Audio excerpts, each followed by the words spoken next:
China, negara dengan sejarah terpanjang yang terus berlanjut di dunia, lebih dari 5.000 tahun peradaban yang terus berkembang hingga menjadi negara superpower seperti saat ini. Pencapaian China saat ini tidak terjadi singkat, prosesnya berlangsung selama 5.000 tahun. Begitu besar dan kayanya peradaban mereka yang terus menjadi peradaban penting dan berpengaruh dari zaman kuno hingga sekarang. Bahkan nenek moyang mayoritas orang Indonesia pun berdasarkan penelitian berasal dari China. Peradaban China juga berperan penting pada peradaban-peradaban dunia secara keseluruhan. Dalam video ini, kita akan menyusuri seluruh perjalanan panjang negeri tirai bambu dari zaman kuno hingga menjadi kekuatan global superpower di abad ke-21 ini.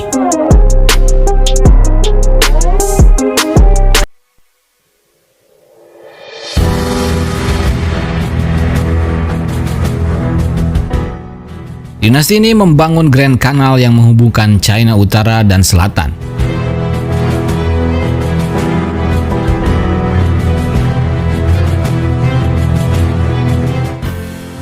Di tahun 618 Masehi, Kaisar Tang naik tahta dan memasuki era dinasti Tang.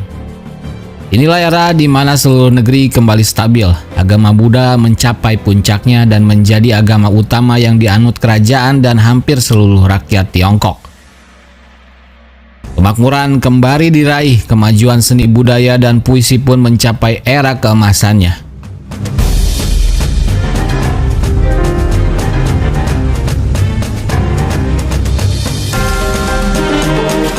Dinasti ini berkuasa selama hampir 300 tahun. Namun lagi-lagi runtuh karena pemberontakan. Cina kembali pecah menjadi 5 dinasti dan 10 kerajaan di tahun 960 Masehi. Namun dinasti Song berkuasa cukup dominan, hampir seluruh wilayah dengan ribuan kota. Akan tetapi dinasti lain juga masih berkuasa di wilayahnya masing-masing, dinasti Jin, Liao, dan Xia.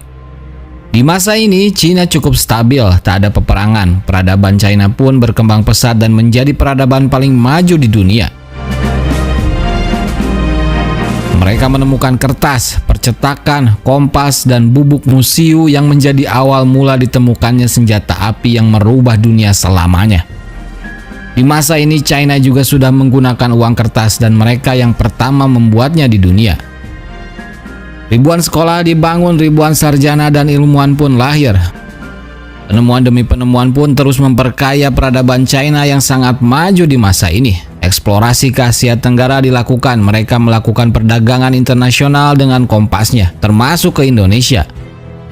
Inilah masa di mana Cina menjadi pusat peradaban dunia dalam berbagai hal. Semua teknologi mereka sangat maju, meninggalkan peradaban lainnya.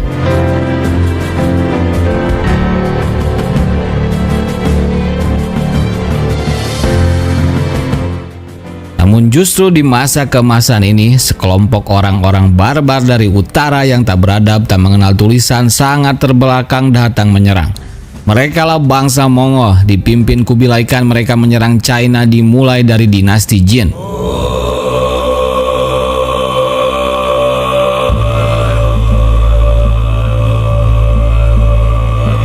Orang-orang utara barbar ini menaklukkan dinasti Jin, menjebol tembok besar Cina dan membumi hanguskan dinasti Jin.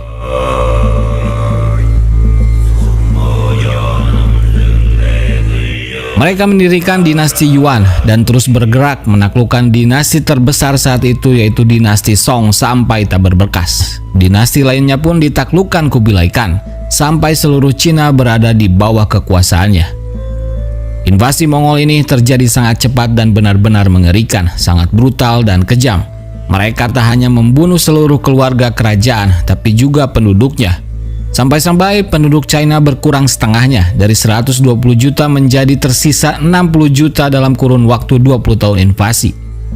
Inilah pertama kalinya Cina diinvasi oleh orang asing dan mereka hancur sehancur-hancurnya.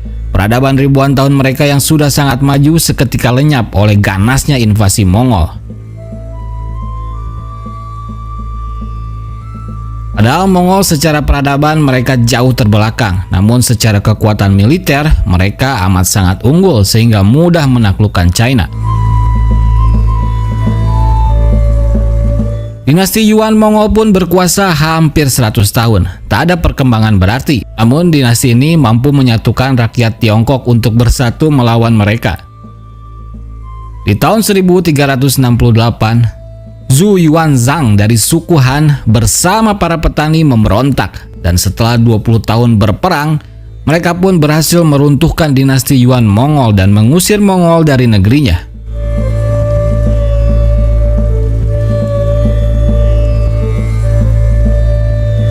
Zhu Yuanzhang pun mendirikan dinasti Ming. Tentu saja Mongol tak tinggal diam. Pasukan Mongol terus berusaha kembali menguasai China. Penyerangan demi penyerangan terus dilakukan, namun kini dinasti Ming mempunyai pertahanan yang lebih baik. Pembangunan tembok besar Cina dirampungkan, materialnya diperkuat. Pasukannya pun lebih kuat kali ini. Selama 100 tahun lebih bangsa Mongol terus mencoba menyerang. Serangan mereka nyaris berhasil sampai ke ibu kota Beijing, namun kembali berhasil diusir oleh dinasti Qing.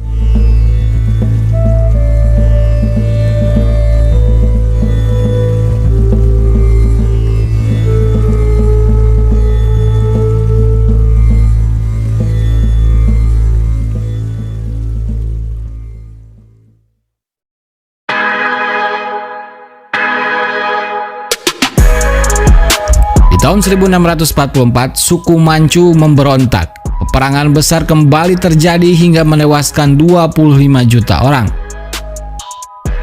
Peperangan pun dimenangkan suku Manchu dan mengakhiri dinasti suku Han terakhir ini.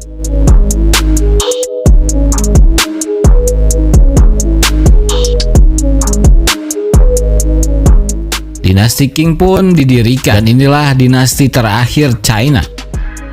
Dinasti ini tak pernah stabil, terus bergejolak menghadapi banyak sekali pemberontakan. Di masa ini pun imperialis asing mulai masuk dari mulai Portugal, Inggris, dan Rusia. Mereka melakukan perdagangan dan banyak perjanjian. Agama Kristen juga mulai masuk. Dinasti ini tak mampu menghadapi tantangan baru di abad 19. Mereka kehilangan banyak kontrol di wilayah-wilayahnya, terutama di pelabuhan-pelabuhan yang dikuasai Inggris. Cina diserang banyak sekali negara di masa ini. Bahkan ada aliansi persatuan 8 negara menyerang China, termasuk di dalamnya Inggris, Amerika, Prancis, Jerman, dan Jepang.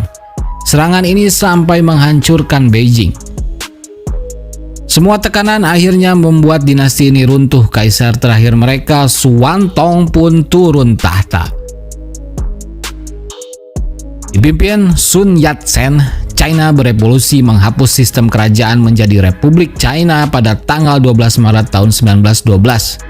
Dan Sun Yat-sen diangkat menjadi presiden pertama China.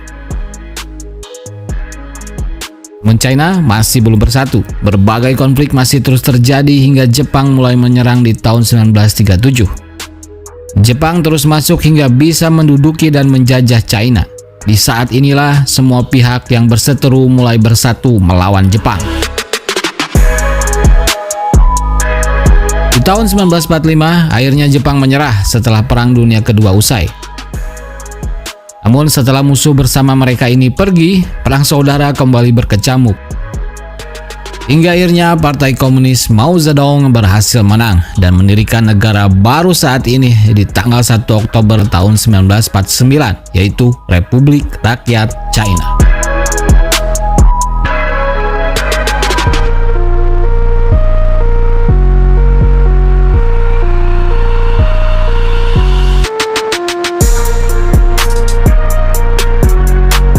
Mao Zedong berhasil menstabilkan China.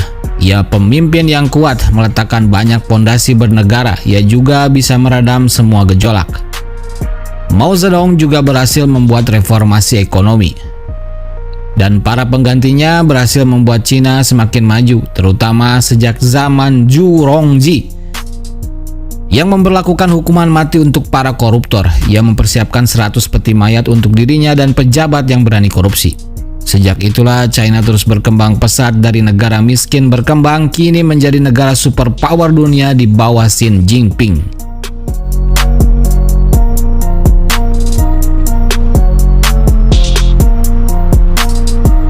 Itulah perjalanan 5.000 tahun China. 5.000 tahun bukan sekadar angka, itu adalah perjalanan panjang dari desa kecil ke dinasti, dari kerajaan ke republik, dari konflik ke kejayaan.